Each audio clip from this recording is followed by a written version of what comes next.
Since Repair Clinic encourages you to perform this repair safely, a warning icon will appear when you should use caution. To replace the bleach dispenser on this Whirlpool top-load washer, you will need a 1/4-inch nut driver. Before you begin the procedure, unplug the appliance's power cord. Have an assistant help you to move the washer away from the wall. Remove the scrub brush from the bleach dispenser to avoid the item falling out later. Use the 1/4-inch nut driver to unthread the 2 rear screws, securing the main top.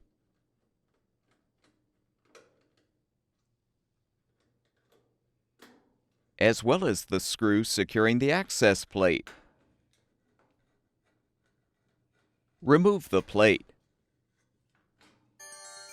You can now pull the main top forward, then lift it up, open the lid, and depress the tab to release the old bleach dispenser, if still intact.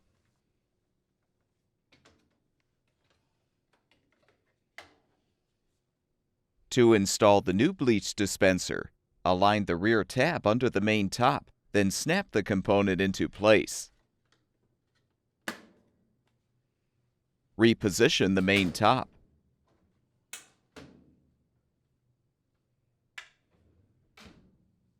Rethread the 2 rear screws securing the main top.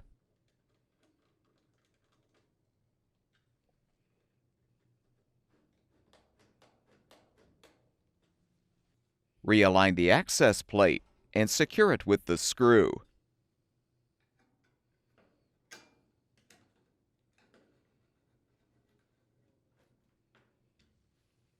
Replace the scrub brush in the new bleach dispenser.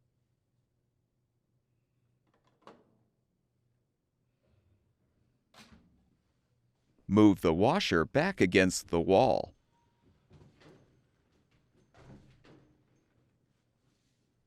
Plug the appliance's power cord back in, and the washer should be ready for use.